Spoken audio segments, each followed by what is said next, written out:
February 7, 2010, Canadian Forces Trenton Base Commander Russel Williams is asked by police to come downtown for questioning over several incidents.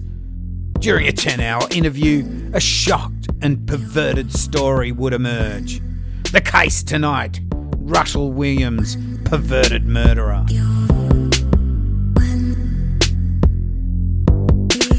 Hi, I'm your host Cambo. Grab a beer and pull up a deck chair.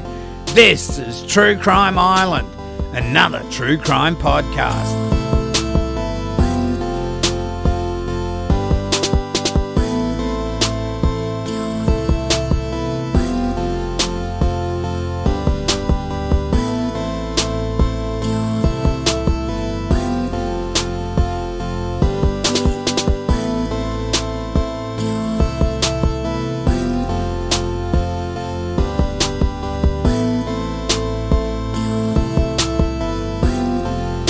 Hi Islanders, hope you are well. Now, before we get into it tonight, keep October 19 aside if you'll be in Melbourne. I'm going to visit my lovely mates Barney and Tara from Bloody Murder, and we're going to record a True Crime Island 3rd birthday episode together. Now, that's not what I'm talking about.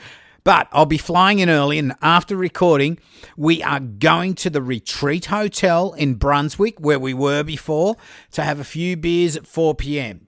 So if you're a listener and want to join us, please come on down. There will be other podcasters there. Full details will be on Twitter and Facebook. But if you don't have those, want more info, email me at cambo@truecrimeisland.com. Now, for this week, I have a story that you well may know about. I'm sure you do. It's about a guy that not only rises high in his chosen field, but he's also quite well known and respected. That is, until one day his whole life comes crashing down and he's exposed for the rotten, perverted scum that he is. I picked this one because I watched his confession on YouTube and I was taken aback by how matter-of-fact he was when he finally confessed to the murder of Corporal Marie Franche Comeau, 37, and Jessica Elizabeth Lloyd, 27, between November 2009 and January 2010. Okay, so let's get some sources here. I sourced all of this, all of it from The Fifth Estate, which you should search on YouTube as it is a great show. Also CBC News, True Crime Daily. I saw a couple of their versions of this story as well. That's another YouTube show you should watch for sure. Also Greg MacArthur from the Globe and Mail. There's also a case study of Russel Williams by Margot C. Watt, PhD, and Sherry H. Stewart. Have a read of that if you can search for it. That's absolutely amazing. And also, of course, newspapers. Now, the newspaper I found most of my stuff from was the Ottawa Citizen newspaper. Good on you, Ottawa Citizen newspaper. Very good piece of material it is. It's had so much stuff. Okay, so it's 2009, Ontario, Canada. David Russel Williams, born March the 7th, 1963, in Bromsgrove, England. His family moved to Chalk River, Ontario, where his family, David, got a job at the Nuclear Research Lab. Williams' father, Dave, was a loud and authoritarian figure, prone to insulting his wife in public. This was one of the funniest things I saw, so he didn't have a problem having a go at her. When his parents divorced, his mum, Noni, married newly divorced Dr. Jerry Sovka, and when he found work at Ontario Hydro, this is Dr. Jerry Sovka, they moved to Scarborough Bluffs near Toronto. Now, apparently the Williams, when they were married, were friends with the Sovkas, which were another couple. So it looks like a bit of a scandal, especially in the 60s. And look, if this bloke's insulting his wife in public, you can't imagine why not Noni goes and runs off with some other bloke. Anyway, Russell Sovka, he used the other last name, was only 6 years old at the time, so he's only a little kid. like I said, he did change his last name a bit, but I will refer to him tonight as Williams or Russel Williams, just to avoid all the confusion. Now, without going into too much detail about Williams' early life and schooling, I will say that his stepdad, Jerry Sovka, was pretty good at his job. And what this sort of meant was the family moved around quite a bit. Williams was quite good at school, finished at Upper Canada College, which they call UCC, a place where rich kids are sent for schooling. As his parents, they were in Asia at the time, so he was a boarder. From what I can see, he was quiet, didn't party, but he was a bit of a Nazi. Not in a political sense, but more a making sure everyone's respected and followed the rules, got to bed early, that sort of guy. As such, he was more than a hall monitor. He became a prefect at school. Now, it looks like he was pretty good with the trumpet, though. He's quite musical. Anyway, he would go on to study at the University of Toronto's Scarborough campus. Here, he studied politics and economics. Now, again, from what I read, the campus at that time had a series of unsolved rapes. None have yet to be linked to Williams, but another character, Paul Bernardo, the serial killer and rapist, also went to the same school around the same time. Now, that is a story for another time.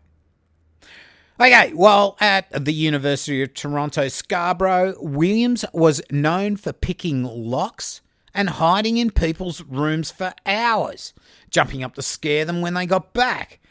Now, if this isn't disturbing and fucking weird, I don't know what is. Well, one thing that is just as weird as his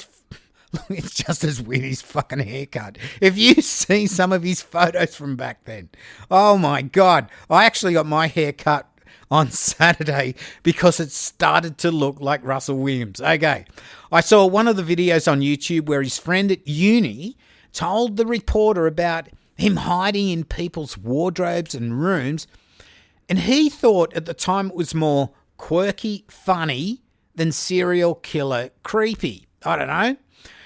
I think I would have set him up and used a cricket bat to sort out his little pranks. Or for Canadians, you probably wouldn't use a cricket bat. You'd probably use a hockey stick. Anyway, he hooks up with a Japanese girl for a while, but she dumps him. Probably because she can see what a pervert it is. Anyway, he's devastated and he becomes withdrawn. So, he gets his Bachelor of Arts in 1986. He learns to fly at a local airport and watches Top Gun the movie over and over and over again in his room. In one of the videos I saw, there was his very close friend, very big friend, Jeff Farquhar. He was saying he was hoping to become a jet fighter and win his girl back. So, he was just sort of getting lost in this sort of movie thing. Anyway, he turns down an offer to join the Mounties in 1987. He then joins the Canadian Forces, which consists of the Royal Canadian Navy, Canadian Army, and Royal Canadian Air Force. In 1990, he gets his wings and serves 2 years as an instructor at the training school in Port-la-Prairie at Manitoba. I think we mentioned that the other day with the guy who ate the guy from the bus. Remember that?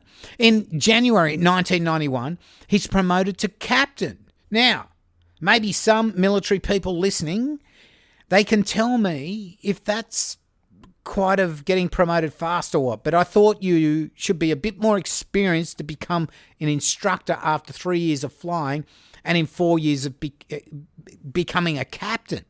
Look, I don't know about that, but it looks like he was ambitious and determined to excel in his career. He meets and marries Mary Elizabeth Harriman in June of 1991. So from his bio page, which you have to get from the Wayback Machine because it's well and truly deleted by the Canadian Air Force. Anyway, this is from the Canadian Air Force website, and I'll just read out a bit from 1992 onwards because I've already just told you what he did before then. It's from 2010, this was, from when he becomes a colonel and wing commander. In 1992, Colonel Williams was posted to 434 Combat Support Squadron in Shearwater, where he flew the CC-144 Challenger in the Electronic Warfare Coastal Patrol role. He was subsequently posted to 412 Transport Squadron in Ottawa, where he continued to fly the Challenger, this time in the VIP transport role. Promoted Major in November 1999, he was posted to Director General Military Careers, where he served as the Multi-Engine Pilot Career Manager. In 2003 to 2004, he obtained a Master of Defence Studies from the Royal Military College. He was promoted to Lieutenant Colonel in June of 2004 and appointed Commanding Officer of 437 Transport Squadron. He then did time as Commanding Officer Theatre Support Element, posted to the Directorate of Air Requirements, then posted to the Canadian Forces Language School in Gatineau to learn French. In 2009, he's sworn in as the Wing Commander of the Canadian Forces Base, Trenton, Ontario. So Williams' career's going quite well.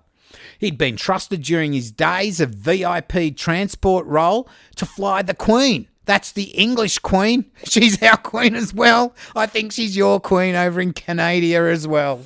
Oh my God, how backward we are. And her hubby, the Queen of Edinburgh, the Duke of Edinburgh, and even Canadian Prime Ministers.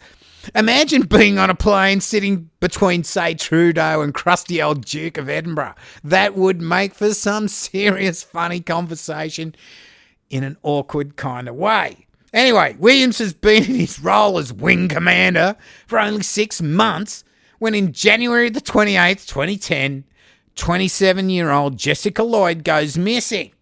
But before we get to that, there were other strange things going on around town.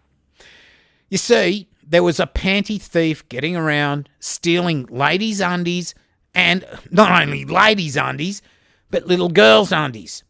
This had been going on for the previous 4 years, and although reported to police, they had no real leads. The thief was able to get into houses, steal the undies, and get out again, leaving zero clues. Now, we aren't talking about a couple of G-strings. I think you call them thongs in other parts of the world. We're talking about hundreds of pairs from nearly 100 break-ins. Also in September 2009, there are 2 reported rapes and a murder that police were investigating. Now, look, a lot of the panty thefts were happening in and around Cozy Cove Lane, Tweed, Ontario. Now, guess who lived at Cozy Cove Lane? Yeah, Russel Williams. And he would be door-knocked by police who were looking for leads in the rape and panty theft cases. Now, police at the time believed they could be linked. Williams also had a house in Ottawa where his wife, she spent most of her time there while he spent his working week at Tweed because that was close to the base. His wife would then usually meet him at Tweed for the weekends. Now, look, for those who don't know, Ottawa is about an hour or so drive northeast of Tweed. Now, the 2 rapes happened around the Tweed area. Now, I think they were almost in his street. In the first, the unnamed woman was asleep in her home with her infant daughter. A man broke into the house. She was bound and blindfolded. She was molested, stripped, and forced to pose for photos. Now, this went on for about 2 hours with the perp assuring her he wouldn't hurt her or her baby. Now, of course, when I say the perp, we know this is Russel Williams, graduating from break-ins and panty theft to rape. After he finished his perversion, he ended up going to work and he was planning a charity event with members of the Criminal Intelligence Service of Ontario. Anyway, 2 weeks later, Williams broke into Laurie Massicotte's home in Tweed while she was sleeping. She was woken by Williams punching her in the head. Again, he blindfolded her, bound her, and forced her into pornographic poses while he took pictures. He was more interested in getting the pictures than raping her. He actually apologised for hitting her in the head, and he offered her aspirin. About 3 hours later, he fled the scene. Anyway, on October the 29th, 2009, police raided the home of Larry Jones, a neighbour of Russel Williams, looking for computer digital storage devices, black and purple bras, thong or G-string undies, 2 baby blankets, pornographic photos and videos, white shoes and zip ties. So this Larry Jones, he just lives across the road from Russel Williams. This poor bloke's arrested. He's paraded out the front of his house for all to see, but then he's quickly cleared of any involvement in the rapes and, of course, all the other things going on in the street. It's still a shitty thing to have to go through. Now, things are starting to get out of hand. At this stage, Williams has escalated from panty thief to rapist, but he's now about to escalate even further. On November the 25th, 2009, Marie-France Comeau, a 38-year-old flight attendant at Canadian Forces Base Trenton, is found dead in her Brighton home. It will be found that she's been raped and murdered. Williams, he'd noticed her as they'd worked together before on the airbase. He'd broken into her house when she wasn't there several times before November 25th. As usual, he was stealing panties. Well, on this night, Williams had broken in via a basement window where he tried to hide in the basement there. But Marie spotted him after she noticed her cat staring at something. Williams hit her with a flashlight and subdued her. He then tied her up, blindfolded her, and took her to the bedroom. He raped, videoed, and photographed her for 2 hours. Now, he'd wrapped duct tape around her head, leaving a little hole near her nose so she could breathe. Eventually, when he'd satisfied himself, he put tape over those air holes and she suffocated. He then left, taking some of her undies as a trophy. So through all of these break-ins and stuff and rapes and at this point 1 murder, Williams is going to work, he's going to home. No one's noticing anything different with him. He's able to act totally normal even though, like I said, he's just raped, tortured and murdered somebody. He wasn't just breaking into homes either and stealing panties. He was staying in the homes for long periods of time. He would try on the panties, bras and all the lingerie. He'd take photos and videos of himself posing in the stuff, and he'd often wank himself off on the victims' beds. Photos and videos of his hairy body in women's bras and panties. Not only women's, but little girls' undies as well. At one place, he was in a little girl's room, wore her panties, whacked off, and left a message on her computer screensaver that read, "Merci." Now, that means thank you in French. Another time he photographed himself on the bed of a 15-year-old girl. He was masturbating while holding her fucking teddy bear. On one break-in, he wanked himself while watching a woman get into the shower. Now, she had no idea he was there. He'd actually sneaked into her house while she was there, watching her get into the shower. Look, this is quite amazing. It's disgusting, but amazing. Now, in another incident, one lady came home to find her dildos missing. She called a neighbour over to discuss what had happened, but they both decided not to call police as it was a little embarrassing. Anyway, she went out, and on her return, she found a message on her computer screen saying, "Go ahead, call the police. I'll tell the judge about your big dildos." Now, this meant he was hiding in the house when she was discussing all this about her missing dildos with her neighbour. Look, all I can say is fuck's sake. This guy is seriously twisted. Anyway, on the 29th of January 2010, 27-year-old Jessica Lloyd is reported missing after she fails to turn up for work at the Tri-Board Student Transportation Services at Napanee, Ontario. She had last been seen the day before. In her home was her purse, keys and phone. Her car was out the front. Now, Islanders, we all know what that means when someone's reported missing. Jessica is nowhere to be found, but after call-outs for help from the public, a passenger in a truck that drove past Jessica's house the night she went missing, Lyle Barker, calls police and tells them about an SUV he saw parked suspiciously near her place on that night. It was parked away from her house and seemed to be out of place. He remembered it because of all the police activity outside her house while the police were investigating. Now, he was able to give police a description of the SUV and told them where it was parked. Now, police found tyre prints in that location that Lyle pointed out, and they had luckily been preserved in the cold weather. It hadn't snowed, and police were able to get a good imprint. They also found boot prints around the back of her house. On February the 4th, police set up a roadblock for 11 hours on Highway 37 near Belleville. It's here that Williams is pulled over and questioned. The tread on the tyres of his SUV looks similar to the ones police recovered from Jessica's home. They don't let on anything. Williams has let go on his way, but he's now under surveillance from that time on. Police will do some digging into panty raids, rapes, and the murder of Marie and the missing Jessica.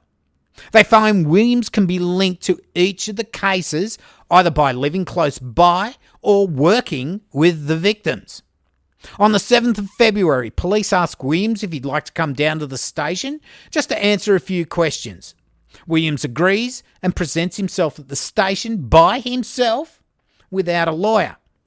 In the interview room, Williams was asked if he'd been interviewed by police like this before. He said no. Then he mentioned that, he had been interviewed for his top secret clearance. Now, I guess by mentioning his security clearance, he's trying to intimidate the interviewer. Well, this guy's pretty bloody good. At first, Williams looks confident and relaxed, and he's even joking. Williams is starting to get nervous, though, and hesitates in answering the questions as the interview goes on. He's now sort of trying to think his way out of this dire situation he's found himself in. Now, this interview, honestly, you have to watch it. You can find it on YouTube everywhere. It is really quite, what can I say? It's almost like a perfect interview style from the interviewer into getting this guy. But let's keep going. Williams is starting to get nervous. He's hesitating, like I said. Now, during the interview, he's asked to supply fingerprints, blood, and footwear. Now, Williams agrees, but then quickly he looks down at his boots. He's wearing the same boots that he wore going to Jessica's house. I mean, what would you be thinking right now? Yeah, take my boots. Yeah, oh shit, hang on, not these boots. Anyway, asked if there's any reason his DNA would be at any of the location, and he's also asked if his wife would not like to find out why his DNA would be in any of these locations. He just says, definitely not. They ask him about the tyres on his car. He does confirm they are the Toyo brand. He doesn't know what model of type of Toyo tyres. When the coppers say what model it is, he goes, oh, yeah, that's probably it. Still, he keeps trying to deny everything throughout this interview. You see, Williams, even though he's very intelligent, he's an accomplished man, he's made many rookie mistakes in his career of crime. Police then show him the footwear marks from Jessica Lloyd's house and a photocopy of the boots he's just given to the cops. They are identical. Now, at this stage, Williams knows he's fucked. The investigator then puts the heat on. And finally, speechless for minutes, the investigator continues to attempt to get a confession so that he could tell them where Jessica's body is. First, Williams tells the investigator that he wants to minimise the impact on his wife. So at this stage, all the people watching this interview from outside, they know they've got him. He finally cracks and indicates on a map where Jessica's body is. Now, you know where he put her body? He dumped it close to where his neighbour Larry Jones would go hunting. Remember Larry Jones? The one police raided because he was a suspect in all these rapes and this murder? Williams was trying to set him up. At no time does he ask for a lawyer or shut his mouth. His ego was too large and he thought he could talk his way out of all this, but he didn't factor in that the police had a lot of evidence already. They just needed a confession. So Williams tells police how he noticed Jessica while driving past her house. She would be in her workout clothes, and this turned him on. Each day he drove past her place, he would see her.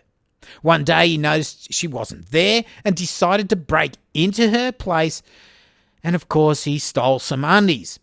One night he drove past her place, parked in the field nearby, and broke into her house. As she slept, he went into her bedroom and, as per his method of operation, or MO, he hit her over the head, blindfolded her with duct tape and tied her hands with rope. He tortured and raped her at her home for 3 hours, while she pleaded for him the whole time, "Don't kill me." He then forced her into his car, driving her to his place in Cozy Cove Lane, Tweed. Oh, and he also helped himself to her undies as well. He then continued to rape and torture her for 21 hours, all the time photographing her, videoing her, all this whole violent scene. He then told her to get dressed and assured her that he would not kill her. As she walked along, thinking he was going to let her go somehow, whatever, I wonder what was going through her mind. Maybe take her in his car and dump her on the side of the road. Anyway, she was walking along. While she faced away from him, he smashed the flashlight over her head. He then made sure she was dead by strangling her with a rope. He dumped her body in the garage and went off to work at Trenton as if nothing had happened. Williams then spent the weekend with his wife, returning 3 days after killing Jessica to dump her body off at Carey Road. Now, that's not that far drive, a few minutes drive from his house. Now, this is the place Larry Jones, the guy who lived across his road, he'd often go to hunting in the area. He had a little camp there that he'd go to. So police were able to locate her body and inform her family and friends. So in the confession, Williams has told the police where to go. So police are now able to go there. They find her body. What an awful thing. He would admit to taking 60 pieces of underwear just from Jessica and Marie alone. Now, that's a lot of undies. In fact, searches of both his homes revealed thousands of items. There were undies, bras, camisoles, shoes, dildos, photos, and videos. They were all documented and catalogued, not so much by police, but by Williams himself. Now, I don't know what he was thinking of doing with them. I mean, he's cataloguing all this stuff. Well, what's he spending weekends going through it or what? I have no idea what's going through his head. So Williams is in custody at the Quinte Detention Centre in Napanee. Here he tries to kill himself by shoving a cardboard dunny roll down his cake hole.